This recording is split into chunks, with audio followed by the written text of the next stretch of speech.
दोस्तों, आज की रात किसी क़यामत की रात से कम नहीं है। पश्चिम बंगाल के चुनावी नतीजे आने में अब महज कुछ ही घंटे बाकी हैं। वहीं तमाम सियासी पार्टियों के लिए करो और मरो जैसी हालत है। जहां एक तरफ भारतीय जनता पार्टी बड़े बड़े सपने सजाए बैठी है कि कल उसे प्रचंड जीत मिलने वाली है, तो वहीं बंगाल की मुख्यमंत्री ममता बनर्जी भी दावा कर रही है कि 2026 में 226 सीटें टीएमसी के खाते में जाने वाली है। हालांकि इन दावों में कितनी सच्चाई है ये तो कल ईवीएम के साथ खुलेंगी। इन दोस्तों, आज मैं बात करूंगा एग्जिट पोल की। जिस तरीके से तमाम एग्जिट पोल ये बता रहे हैं कि पश्चिम बंगाल में भारतीय जनता पार्टी की सरकार बनने जा रही है, जबकि वहां के रीजनल जो चैनल है, जो वहां के लोकल एग्जिट पोल है, वो टीएमसी की भारी जीत दिखा रहे हैं। लेकिन सवाल यह है कि एग्जिट पोल पर कितना भरोसा किया जा सकता है। दोस्तों, ये वही एग्जिट पोल हैं जो 2024 के लोकसभा चुनाव में भारतीय जनता पार्टी या एनडीए को 400 सीटें दे रहे थे। अकेले भारतीय जनता पार्टी को 350 सीटें जिता रहे थे, जो कि 240 सीटें भी नहीं मिली।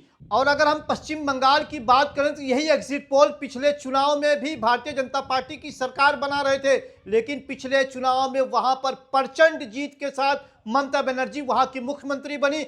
और इस बार भी ममता बनर्जी दावा कर रही है कि वो 200 से ज्यादा सीटों पर जीतेंगी।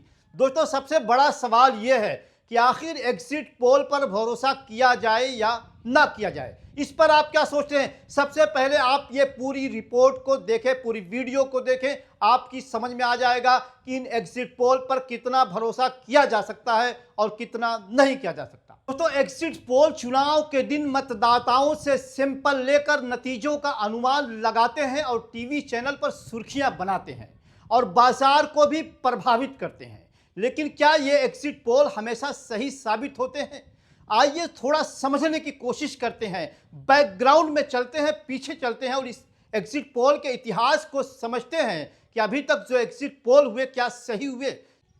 294 सीटें वाली विधानसभा में ज्यादातर एग्जिट पोल ने कड़ी टक्कर दिखाई थी। कुछ ने टीएमसी को 130 से 160 सीटें दी, तो कुछ ने बीजेपी को 134 से 185 सीटों तक का आंकड़ा दिखाया।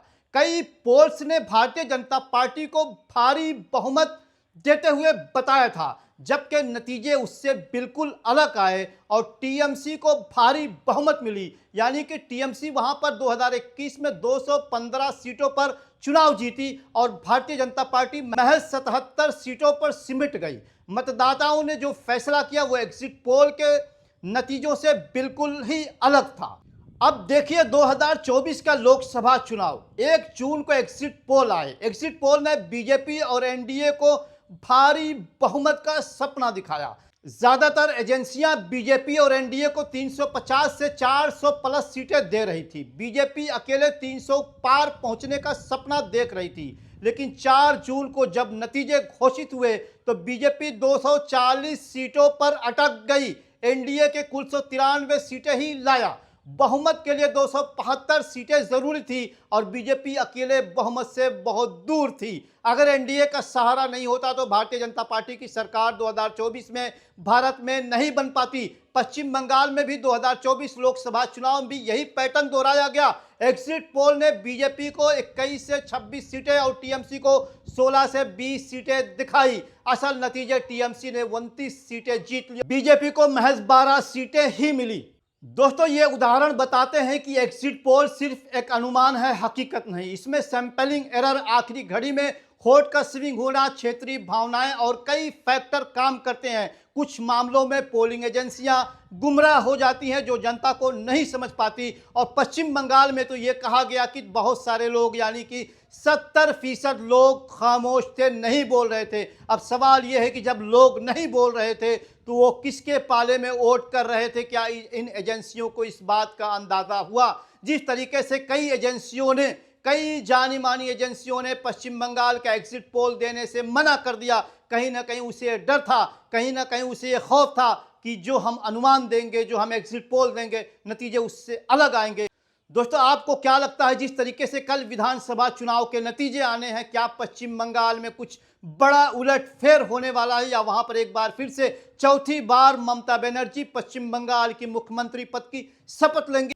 दोस्तों, इन तमाम मुद्दों पर आप क्या सोचते हैं? और जिस तरीके से पश्चिम बंगाल के चुनाव में तमाम एजेंसियों को उतार दिया गया, एनआईए को उतार दिया गया, वही कांग्रेस पार्टी ने तंज कसा कि जिस एनआईए को आतंकवाद से लड़ने के लिए बनाया था भारतीय जनता पार्टी, उससे चुनाव लड़ने का सहारा ले रही है या चुनाव जीतने का सहारा ले रही है।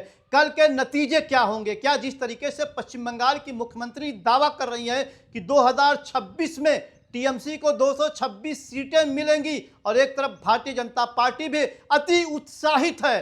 भारतीय जनता पार्टी के तमाम प्रवक्ता टेलीविजन चैनल पर ऐसे बात कर रहे हैं जैसे कि वहां बीजेपी का मुख्यमंत्री शपथ ले लिया हो, वहां भारतीय जनता पार्टी की सरकार बन गई हो। तमाम गोदी मीडिया के एंकर भी नाच नाच झूम झूम करके इस एग्जिट पोल को बता रहे हैं। और इन तमाम एग्जिट पोल के बारे में आप सबकी क्या राय है, और बंगाल में आने वाले नतीजों के बारे में आप क्या सोचते हैं? क्या एक बार फिर से वहां ममता बनर्जी पश्चिम बंगाल की मुख्यमंत्री बनेंगी, चौथी बार मुख्यमंत्री बनेंगी ममता बनर्जी, या वहां पर इस बार बदलाव हो जाएगा? इन तमाम मुद्दों पर आप सबकी क्या राय है, कमेंट करके जरूर बताइएगा। और अभी तक आप सबने इस चैनल को सब्सक्राइब नहीं किया है, इस चैनल को सब्सक्राइब भी जरूर कर लीजिएगा। धन्यवाद।